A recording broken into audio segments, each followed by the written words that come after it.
Estafilococcus. Ustedes ven esta tablita que todos la tienen en su guía y que es fundamental para que ustedes entiendan la bacteriología. Las bacterias se dividen en gram positivos y gram negativos. Dentro de los gram positivos, ¿qué es lo que estamos haciendo ahora? A ver, por favor, atiéndanme que esta tabla la vamos a ver toda la clase. ¿Puede cerrarla la puerta?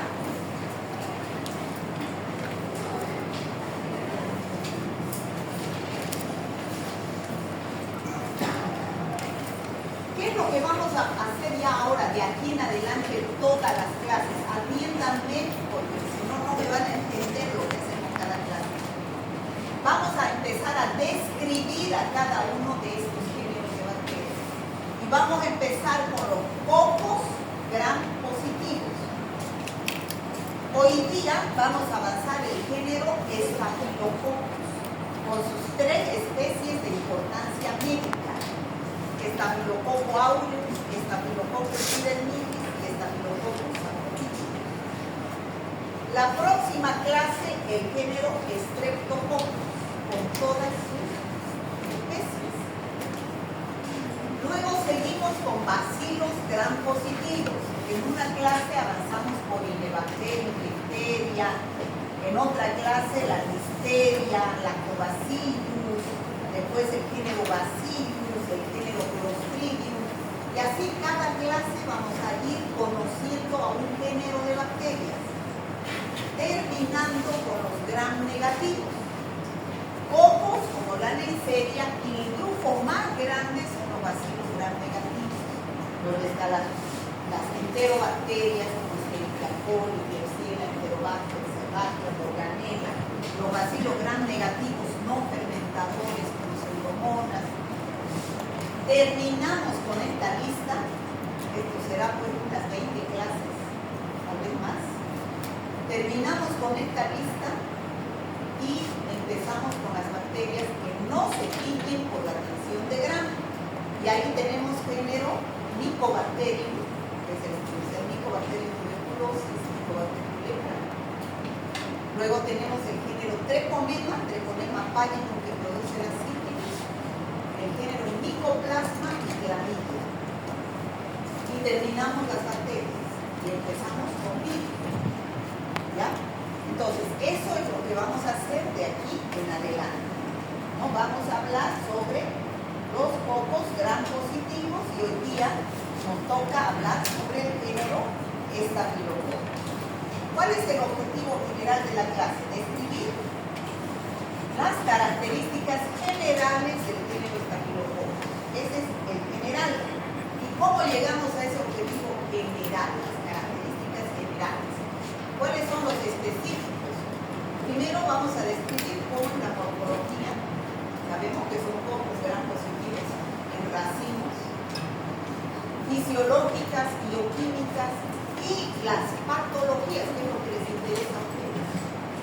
Tal vez la morfología, fisiología interesa más a los bioquímicos, pero las patologías o enfermedades que producen les interesa más a ustedes. ¿Por qué? Porque aquí van a saber para qué están estudiando este género Staphylococcus. Si ustedes están estudiando medicina, es porque este género Staphylococcus produce muchas enfermedades que ustedes van a ver que conocen y que las ven todos los días. ¿Ya? Entonces vamos a ver los métodos microbiológicos para identificarlos, pero vamos a nombrarlos solamente porque ustedes van a ser médicos, no van a ser bioquímicos. Y los aspectos epidemiológicos, cómo se producen esas infecciones. Entonces vamos a hacer una leve introducción, como vemos ahí en la figura, qué es lo que ven cocos. Pero no lo vemos así en la medición de gram. Eso es una fotografía, es una bacteria, pero vista con microscopía electrónica. No lo vamos a ver nunca así en la bacteriología de medicina de la Garriga de Moreno, no tenemos ese tipo de microscopio. Los vamos a ver así. Esto van a ver en el laboratorio cuando empecemos a hacer la práctica, la medición de gram. Pocos gram positivos que se agrupan en cadenas. Haciéndolo más grande son así los pocos, ¿no? van a ver en los libros, cuando empiecen a hablar sobre los estafilococos, sobre el género estafilococos, que dice que son catalasa positiva. Catalasa positiva. ¿Qué significa? Que todas las bacterias del género estafilococos producen una enzima llamada catalasa. En cambio, los otros cocos gram positivos, que son el grupo Streptococcus y Enterococcus, no producen la enzima catalasa. Por eso son catalasa negativa. Esa es una prueba que se utiliza en el laboratorio, los bioquímicos, cuando ven en una herida, por ejemplo, en un material purulento, ven en la tensión de cocos gram positivos, ¿será estáfilo o será estrepto? ¿Cómo los diferencian? Hacen la prueba de la catalasa. ¿Y qué es la catalasa? En un portaobjeto se pone una gotita de peróxido de hidrógeno. ¿Sabe lo que es el peróxido de hidrógeno? El agua oxigenada. Y se pone una colonia de lo que ha crecido en el laboratorio, de lo que yo veo que es un coco gram positivo. Si me forma así burbujas, quiere decir que ha producido la enzima catalasa. ¿Por qué? Porque el agua oxigenada, que es el peróxido de hidrógeno, más la enzima catalasa que produce la bacteria, va a dar lugar a oxígeno, oxígeno más agua.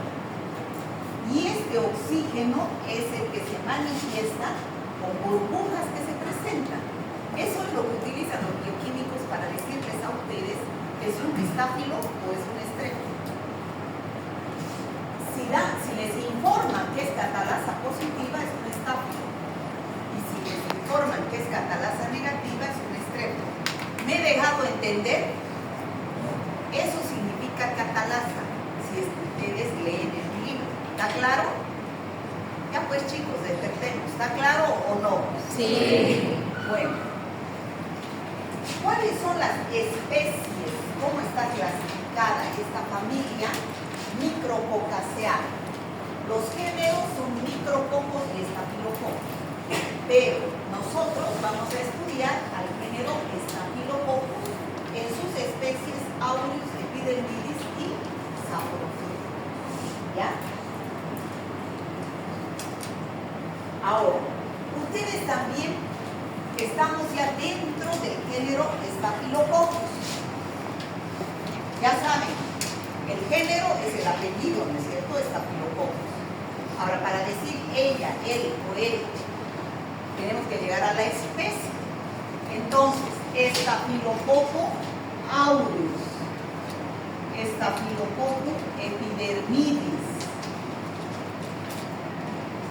Staphylococcus saprophyticus. Ese es el género y la especie. Staphylococcus saprophyticus. Hay muchos más especies del género Staphylococcus. Miren, hay el Staphylococcus intermedius, icus, ovinis, circularis, haemolíticus, cromógenes, pero esos no son de importancia médica. Los más importantes son el Staphylococcus aureus, el Staphylococcus epidermidis y saprophyticus. ¿Cómo hacen en el laboratorio para identificar cuál estafilococo es? Ya hemos dicho que en el laboratorio utilizan la prueba de la enzima catalasa para diferenciar qué género. O es estáfilo o es estrepto. Me dejo entender, ¿no? El que hemos hecho con el agua oxigenada. Si es positiva, es estáfilo. Pero ahora, de los estáfilos, ¿cuál de los estáfilos? ¿Cuál de esos? Utilizo otra prueba que se llama la prueba de la coagulasa. Algunos estafilococos producen una enzima llamada coagulasa, pero ya estamos dentro de los estafilococos. ¿Qué propiedad tiene la coagulasa? Coagular el plasma, forma un coágulo así. Entonces, ¿qué hacemos para saber qué estafilococo es? En el laboratorio, estoy hablando los bioquímicos, ustedes no van a hacer esto porque trabajo. Pero cuando lean van a decir catalasa positivo, coagulasa positivo, para que sepan qué significa. La prueba de la coagulasa es para diferenciar los coagulasa positivos de los coagulasa negativos, es decir, los estafilococos que producen la enzima coagulasa se llaman coagulasa positivos y tienen la particularidad de que al reaccionar con el plasma humano, se pone en un tubo de ensayo plasma humano y se lo deja hasta el día siguiente, al día siguiente se forma un coágulo. Y esos son estafilococos coagulasa positivos. ¿Quiénes están dentro de esos? El aureus, el intermedio y el ictus. Pero en un 99% es aureus. Ese es uno de los más importantes, estafilococos aureus. En cambio, si al día siguiente veo que no hay coágulo, son catalasa negativas. ¿Quiénes están aquí? Todos esos. Pero los más importantes, vuelvo a repetir, es el epidermidis y el saprofito. ¿Hasta ahí me han entendido? Sí.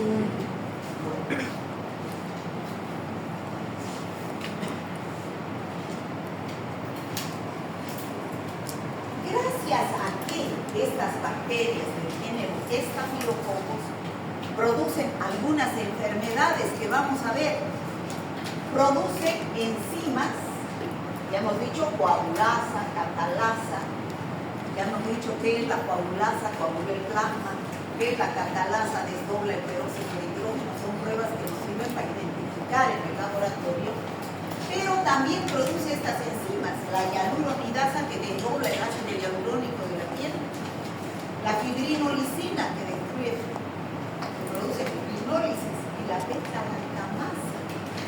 ¿Qué es la beta-lactamasa? Es una enzima que produce. Ya hemos dicho que el enemigo número 1 de una bacteria, ¿cuál es? El antibiótico, ¿no es cierto? ¿Cuál es su función? Destruir a la bacteria. Son enemigos.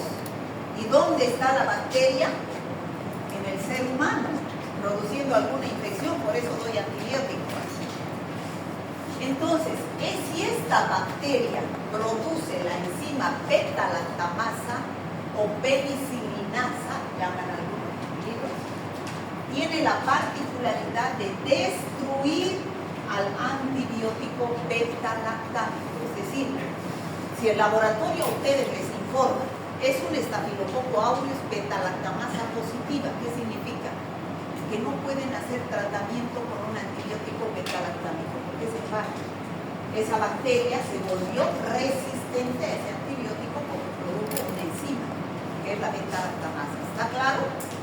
Sí. Si les informan beta-lactamasa negativa, quiere decir que no produce esa enzima y pueden hacer tratamiento con antibióticos beta-lactámicos. Bueno, y además, gracias a que también producen enfermedades, producen toxinas, como las citotoxinas alfa, beta, gamma. Hay una enfermedad que es el síndrome de la piel escaldada en los lactantes, que vamos a ver, se produce debido a la toxina exfoliativa que produce esta bacteria. Produce diarreas gracias a enterotoxinas que producen, y hay una toxina 1 que produce una enfermedad llamada el síndrome del shock tóxico. Vamos a ver todas las enfermedades. Ahora, la epidemiología de las infecciones de esta bacteria. Todas las personas, o sea, todos nosotros tenemos estafilococos. ¿Dónde? En la nariz. Si nos sacan un hisopado nasal, una muestra, y sembramos en un agar sangre, mañana va a crecer estafilococos. ¿Ya? O sea, somos portadores. Por eso, y más que todo, son portadores de estafilococos resistentes a los antibióticos, los médicos, las enfermeras, los que viven en los hospitales. Por eso es que se debe usar barbijo al ir a tratar a un paciente a otro. No puedo hablar ni nada porque soy colonizado con Staphylococcus aureus. Y ese Staphylococcus aureus es resistente a los antibióticos, porque toda bacteria que está en el hospital es resistente a los antibióticos. ¿no? Se vuelven bacterias totalmente resistentes a los antibióticos. Y no solamente en las fosas nasales, en las manos, en todo paciente está colonizado con estafilococcus. ¿Ya? Y más todavía el personal de salud. Sin embargo, dice, las bacterias del género Staphylococcus producen una serie de infecciones. ¿Qué infecciones producen estas bacterias del género Staphylococcus? Infecciones de piel. Donde ustedes vean pus, ¿saben lo que es pus, no? Pero si no saben lo que es, señorita, ¿usted sabe lo que es pus? ¿Qué? Sí.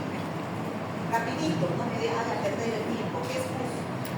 O si no, el señor que está detrás de usted, para que él le está diciendo, usted diga lo que es pus. Es una relación de proteínas y aguas que da la célula. Pero ¿por qué aparece pus? Va a haber una infección.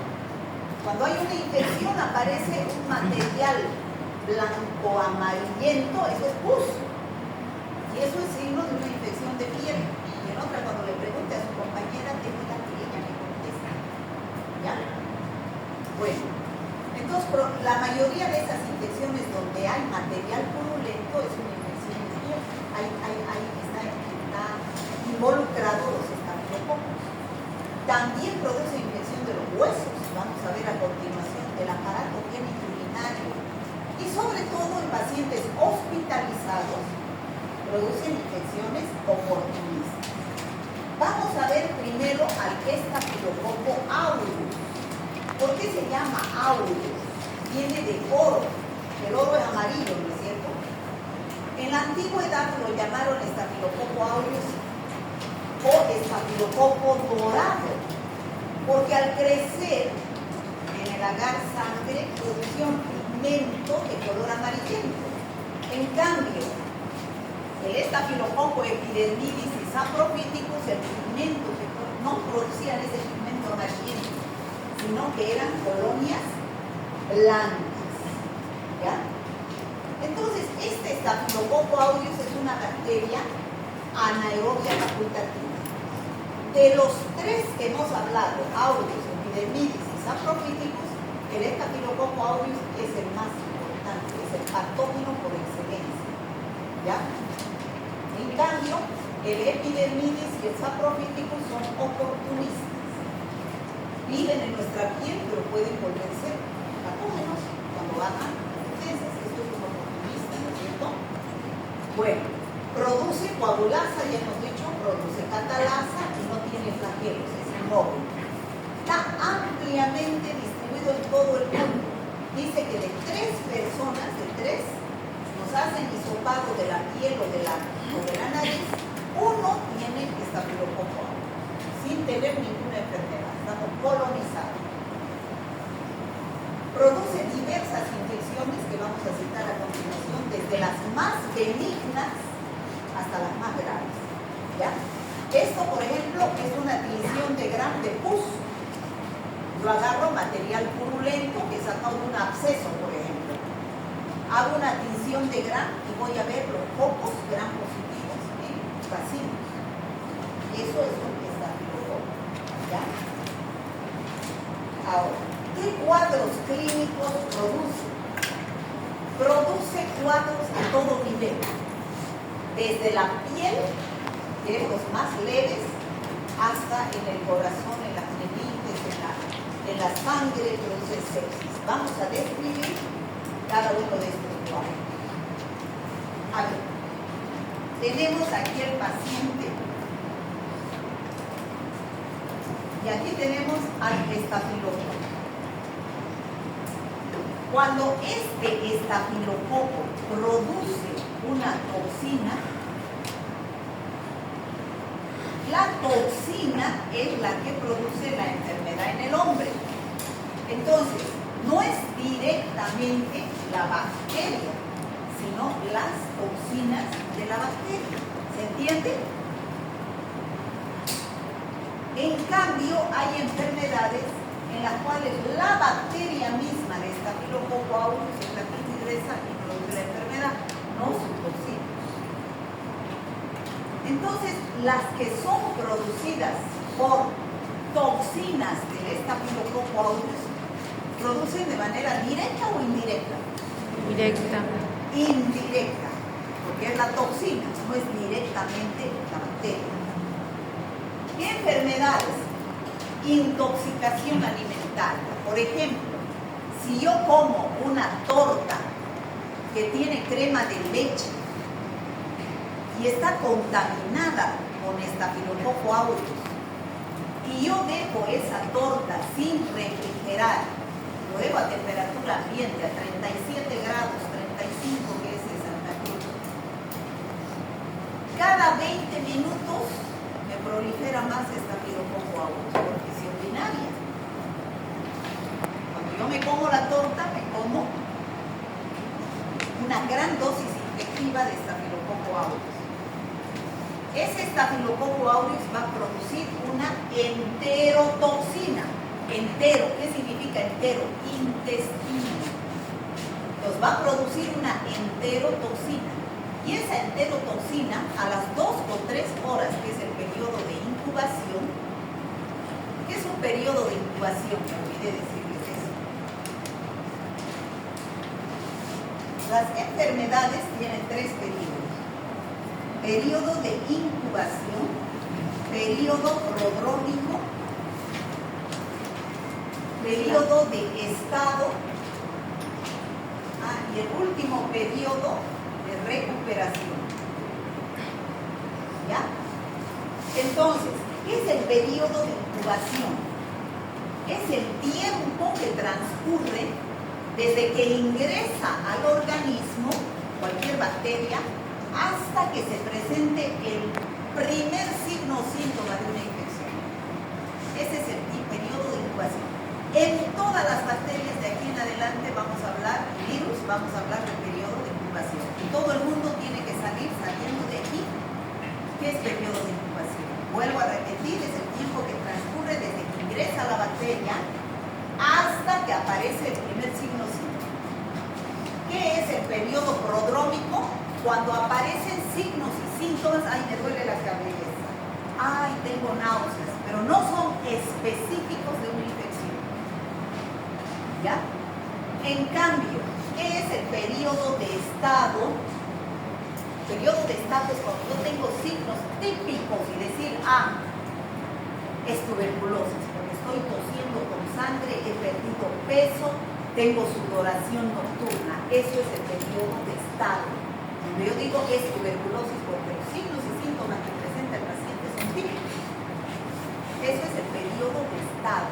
Como en el chikungunya. Es chikungunya. ¿Por qué? Porque me duelen las articulaciones.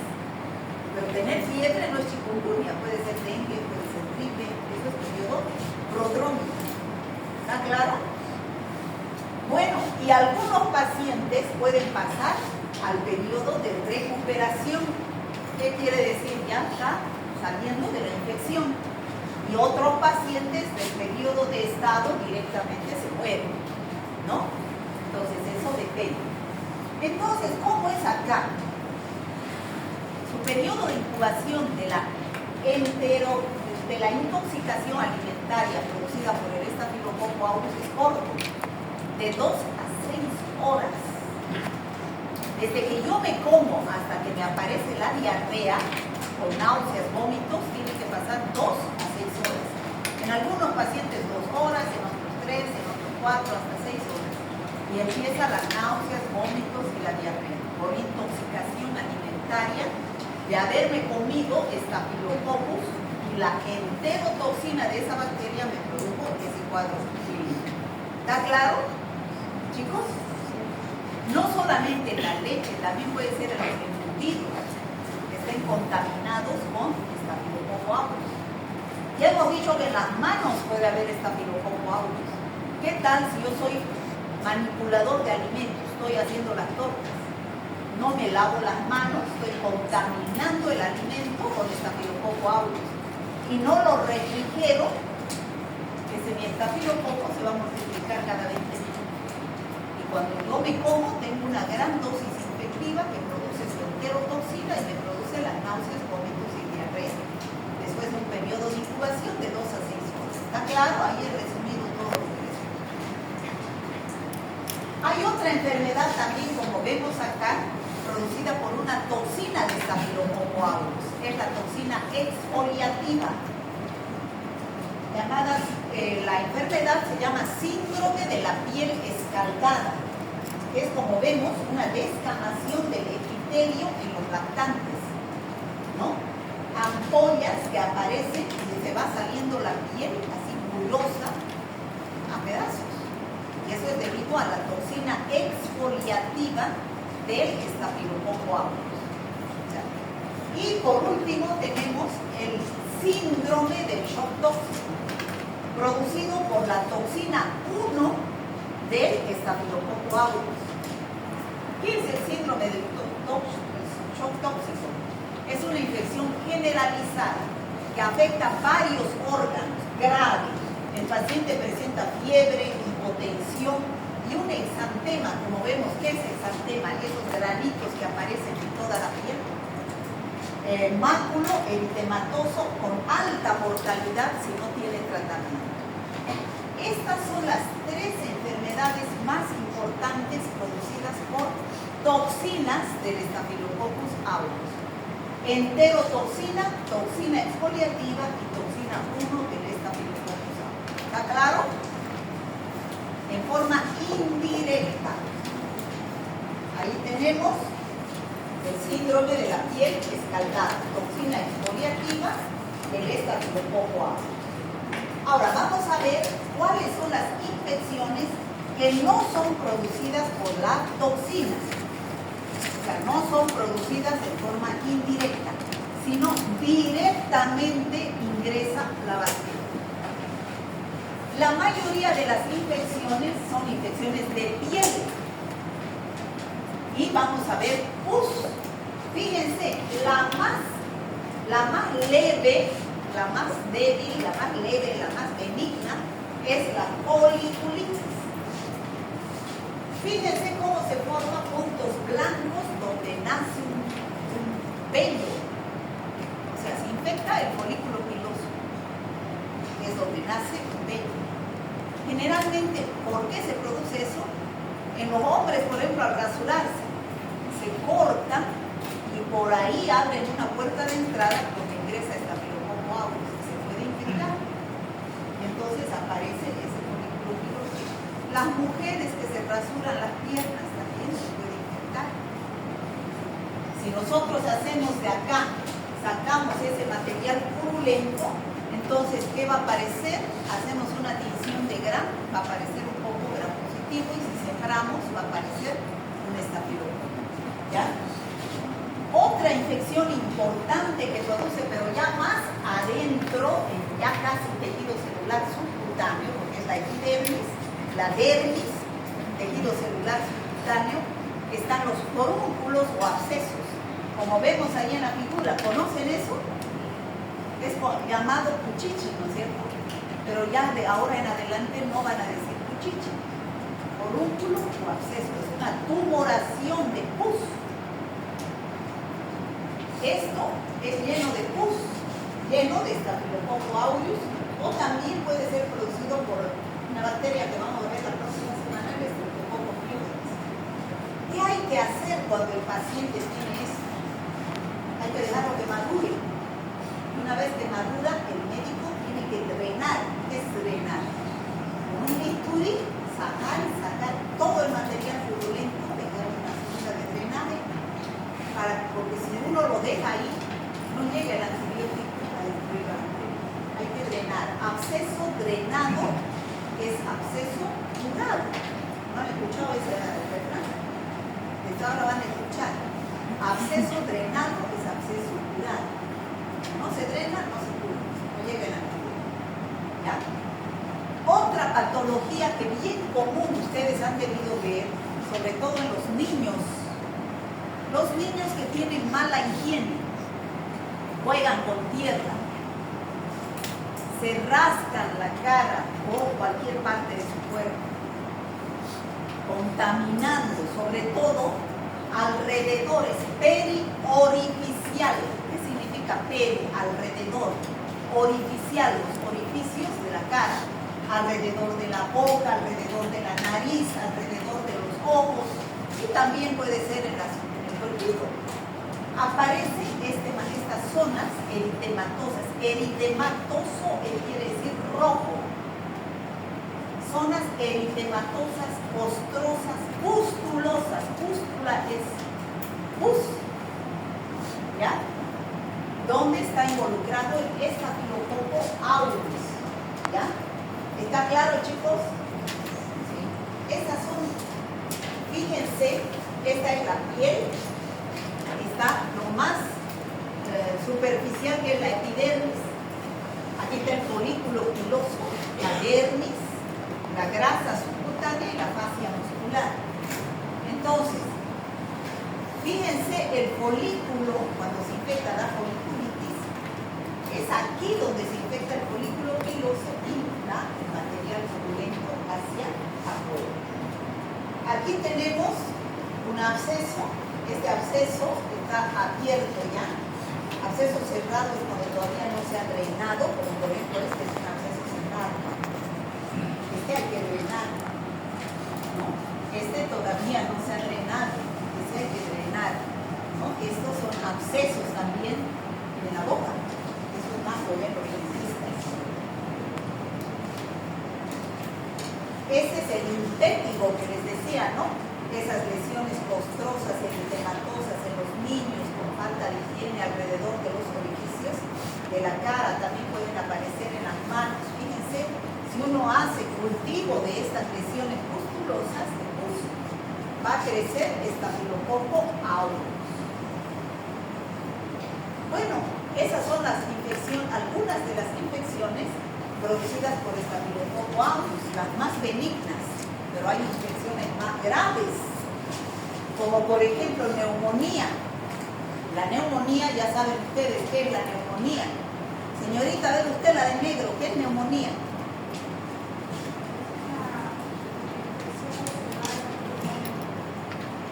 Ustedes saben que la neumonía es infección a nivel de los pulmones. Esos son pulmones limpios.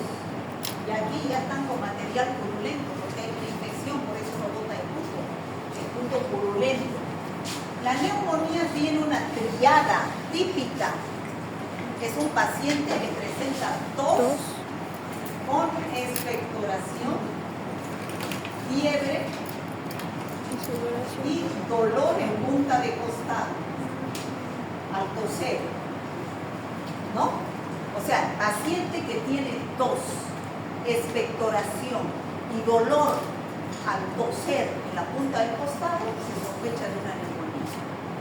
¿Ya? Esa es la triada de la neumonía. Entonces, esta es una de las bacterias que puede producir neumonía porque se forman abscesos en los pulmones. Miles de bacterias y virus producen neumonía. Esta es una. Meningitis. También la meningitis es producida por múltiples bacterias. ¿Cuál es la triada de la meningitis? ¿Qué signos típicos tiene una meningitis? Esto van a escuchar toda su vida. Rigidez de nuca, paciente que aparece con su cuello duro sin poder mover, fiebre y cefalea es la triada significa tres síntomas de la meningitis. Entonces, el estafilococo aureus también produce meningitis, ¿ya? Muchas bacterias producen meningitis. Esta es una. Y también puede producir bacteremia, es decir, todo lo que termina en enia es en sangre. La bacteria invade la sangre y puede producir sepsis. ¿Y qué es sepsis? Una infección generalizada, donde la bacteria a través de la sangre se va distribuyendo en los órganos, produciendo una falla multiorgánica que puede llevar a su muerte, ¿no? Una falla sistémica y el paciente se muere. Esa es una de las infecciones más graves. Y ahí tenemos otras infecciones que produce también el estafilococo aureus, infección del hueso. Se forma material purulento en los huesos, se llama osteomelitis, la infección del hueso. Carbunco estafilocócico, donde se forman varios abscesos, no solo uno. A eso se llama carbunco estafilocócico. Artritis séptica, en las articulaciones también se forma un material purulento producido por estafilococo aureus. Entonces, chicos, ¿algunas de estas infecciones no las han visto ustedes? Pregunto. ¿Han visto alguna de estas infecciones alguna vez en su vida? ¿No? ¿Nunca han tenido diarrea tampoco? ¿Jamás? Son astronautas, extraterrestres, perdón. ¿Nunca han comido algo y les ha dado diarrea? ¿No? Pueden ser toxinas de estafilococo aureus. Neumonía, nunca han escuchado, ha muerto de neumonía, ha muerto de meningitis, ha muerto de sepsis, tiene osteomelitis, ¿no han escuchado? ¿Cómo están estudiando medicina? No entiendo eso. Porque quieren llamarse doctores. Se supone que alguien pues que estudia porque le llaman la atención, la parte clínica.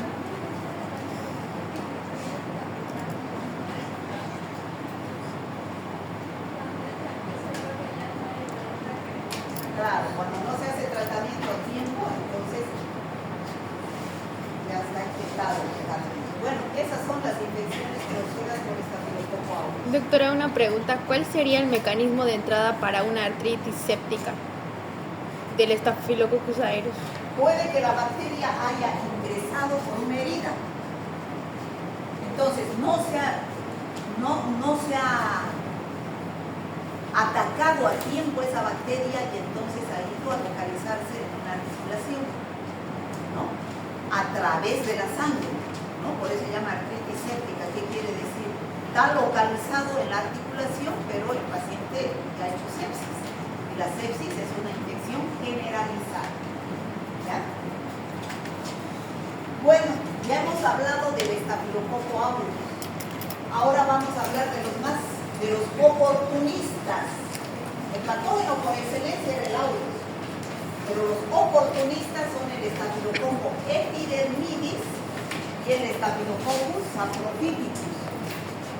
Epidermidis toditos tenemos en la piel, toditos, pero está ahí colonizando, no nos causa daño. Vive en comensalismo. Y el Staphylococcus saprophyticus, que vamos a ver qué infección. Estas bacterias, sobre todo el Staphylococcus epidermidis, se llama también coagulasa negativo, porque no produce la enzima coagulasa, a diferencia del aureus, que es coagulasa positiva. ¿Qué produce?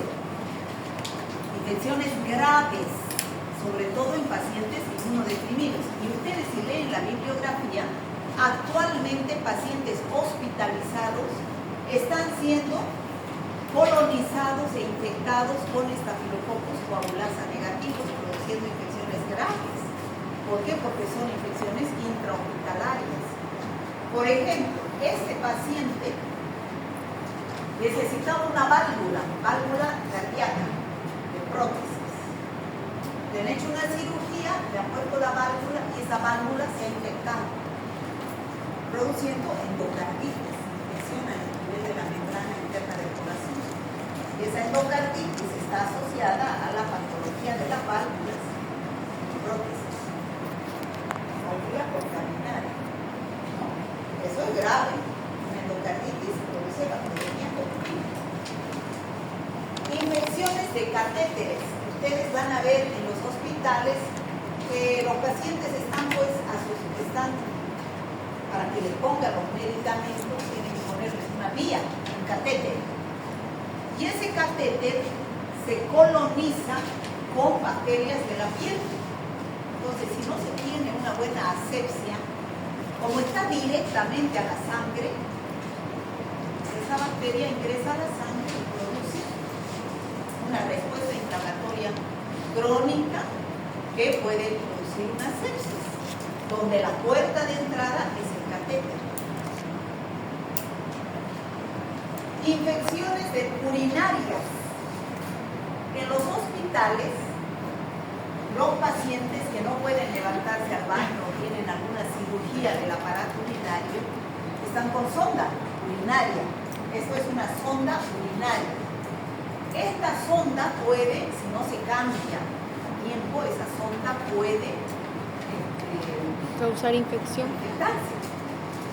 Y a través de esa sonda llegan las bacterias hacia la vejiga y de la vejiga, produciendo cistitis, que es la infección de la vejiga. Pueden subir los uréteres hacia riñones, produciendo pielonefritis. Es una infección a nivel de la renal, ¿no? Entonces, estas son infecciones generalmente que se producen en los hospitales por falta de asepsia, de una buena asepsia, de cumplimiento de normas de bioseguridad. Infección de una herida quirúrgica, cuando un punto se infecta, ¿no? Cuando un punto, de una cirugía, un punto sale pus. Infecciones en pacientes con diálisis peritoneal, o sea, son infecciones que se producen en los hospitales. Son los estafilococcus coagulasa negativos, especialmente el estafilococcus epidermidis. Y por último, el estafilococcus saprophyticus. Ese produce infecciones urinarias en mujeres en edad sexual activa. O sea, en mujeres que están en etapa sexual activa. Ese es un poco gran positivo que produce esas infecciones urinarias. Bueno, esas son todas las infecciones, las más importantes, no todas, las más importantes producidas por las tres especies del género Staphylococcus más importantes. ¿Está claro, chicos? Sí. Bueno. Entonces, cuando hay cualquiera de estas infecciones, ustedes van a solicitar ayuda al laboratorio. Y ese es el trabajo del bioquímico. Decirles a ustedes, si doctor, su paciente está infectado por un estafilococcus aureus o por un estafilococcus epidermidis, y eso lo hacen a través de un diagnóstico de laboratorio. ¿Qué hacen en el laboratorio? Les llega una muestra. Si el paciente, por ejemplo, tiene un forúnculo, ustedes sacan material purulento, pus. En el laboratorio van a hacer su medición de Gram, van a observar pocos serán positivos, van a sembrar en un agar sangre, van a crecer las bacterias, se va a hacer la prueba de la coagulasa, catalasa, DNasa, mannitol, se va a hacer su antibiograma, donde le van a decir, esta es la bacteria y con este antibiótico se hace el tratamiento. Entonces, esto es trabajo del bioquímico, ¿no? Ustedes toman la muestra, ¿no? Llevan la muestra adecuada para que el laboratorio haga todo este análisis. ¿Qué ustedes van a aprender en el laboratorio? Hacer una medición de Gram, pero solamente una vez, porque en su vida más van a volver a hacer. Van a hacer un cultivo, van a hacer un antibiograma, ¿ya? Entonces, ¿qué es lo que se ve en el estafilococcus aureus? Una coloración amarillenta, porque hemos dicho que es estafilococcus aureus, dorado, de oro, ¿no? Eso es lo que ven los bioquímicos, ven una beta hemólisis alrededor de las colonias. O sea, todas estas son pruebas bioquímicas que realizan los bioquímicos para darles a ustedes el nombre de la bacteria que está produciendo la infección. Estas son las pruebas de identificación que yo les doy a ustedes solamente por cultura general. Ustedes no van a hacer esto, ¿ya? Ese es trabajo de los bioquímicos. Medición de Gram, prueba de la catalasa, prueba de la hemólisis, ¿no? Ya les he dicho, la prueba de la catalasa es para los estafilococos que da oxígeno. La hemólisis Luego la coagulasa, donde se forma un coágulo en el caso del Staphylococcus aureus. La prueba del mannitol, donde el aureus va a dar un color amarillo. Yo, por ejemplo, ¿cómo tomo el examen de práctica a los bioquímicos? Yo doy la misma materia, la bioquímica, pero a ellos les enseño todas estas cosas a ustedes, ¿no? Que no necesitan ustedes van a hacer diagnóstico y tratamiento. Ellos van a hacer identificación de laboratorio. La función es diferente. ¿Ya? Bueno, estas son las pruebas que hacen en el laboratorio, ¿no? Al final, después de hacer todas esas pruebas, a ustedes les van a dar un informe. Esta es la hojita donde el laboratorio les informa. Por ejemplo, ahí va a decir nombre, Juan Pérez, material purulento, eso es lo que se ha sembrado en las muestras. Piden un cultivo. Es un examen directo, o sea, yo pongo una gotita del material purulento de pus, entrecorta y cubre objetos y observo al microscopio. He visto 20 a 30 leucocitos. Eritrocitos no tiene sangre, o sea, no se observan células escasas. En la tinción de Gram he visto regular cantidad de copos Gram positivos. No debería haber, pero si yo veo copos es porque hay una bacteria en copo. ¿Será estáfilo? ¿Será estrepto? Tengo que hacer las pruebas de identificación. Catalasa positiva, estáfilo. Negativa, estrepto. Si me dan positiva es un estáfilo, ¿pero cuál estáfilo? Coagulasa, DNasa, mannitol, todas esas pruebas. Hasta que al final llego a decir que es un Staphylococcus aureus. Hago el antibiograma, donde les informan con qué antibiótico sensible, con qué antibiótico van a hacer el tratamiento. Uno de esos, ustedes eligen. Y con cuál no debo resistente. ¿Por qué? Porque la bacteria no sirve. El antibiótico no sirve para el trabajo. No puedo hacer con los antibióticos donde dice resistente. ¿Ya? ¿Está claro, chicos? Ahora, el tratamiento. Ya saben ustedes, para los estafilococos, cuando se descubrió recién la penicilina, el 100% eran sensibles. Actualmente el 99% de los estafilococos son resistentes a la penicilina. Ya no se puede usar penicilina para estar. ¿Por qué? Porque producen beta-lactamasas, penicilinasas, que destruyen a la penicilina. No se puede usar. Ya ningún médico utiliza penicilina para tratar esas infecciones. Entonces, al ver que la penicilina ya no sirve, se ha utilizado penicilinas semisintéticas. ¿Cuáles son las penicilinas semisintéticas? La penicilina era natural. Hemos dicho que se ha obtenido del hongo Penicillium notatum, ¿no? Pleno. Penicilinas semisintéticas. Estas no producen, o sea, son resistentes a las beta-lactamasas. Ya hay un 50% de resistencia también a estas penicilinas semisintéticas. Entonces ya se utilizan otros antibióticos como los macrólidos, tienen en su día toda la clasificación. O vancomicina o linezolida. ¿Ya? Pero penicilina ya no sirve. Entonces, en cuanto a la resistencia a los antibióticos de los estáticos, ¿qué podemos decir? Casi el 90% de las cepas, para mí el 99%, son resistentes porque producen la beta-lactamasa. ¿Qué es la beta-lactamasa? Es una enzima.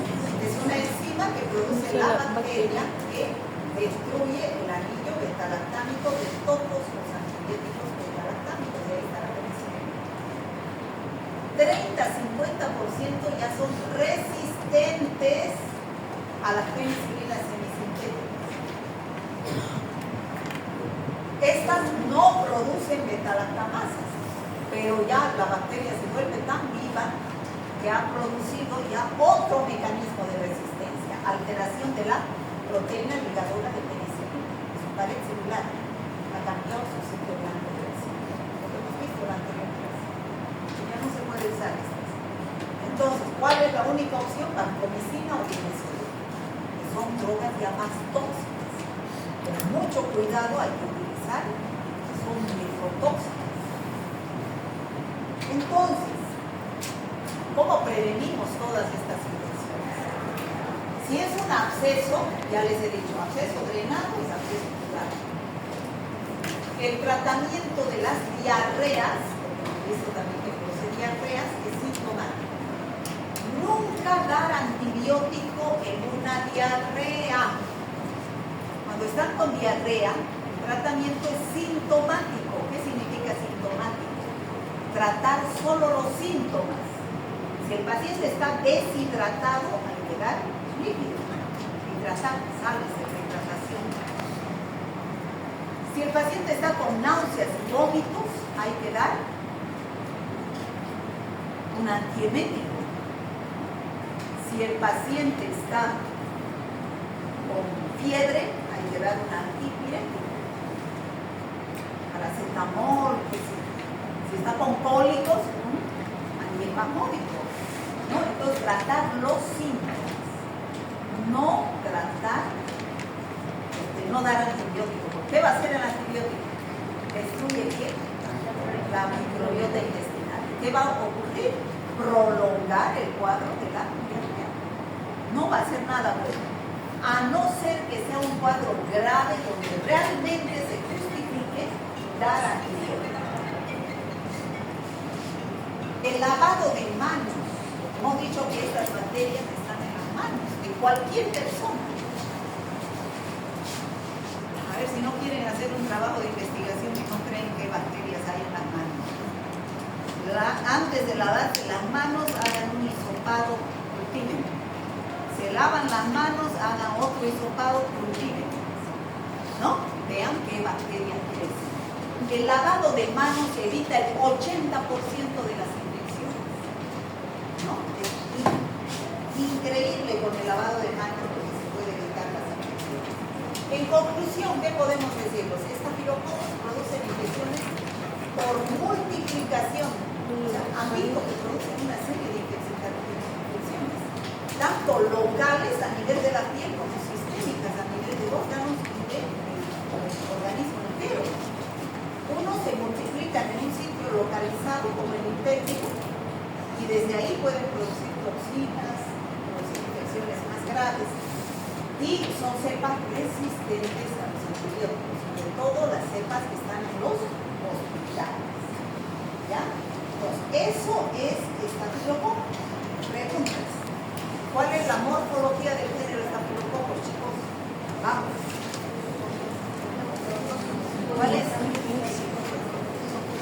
¿Cuál es la morfología del género estafilococcus? Morfología. No puedo creer. Forma. Estando en primera fila no me pueda contestar. Forma esférica.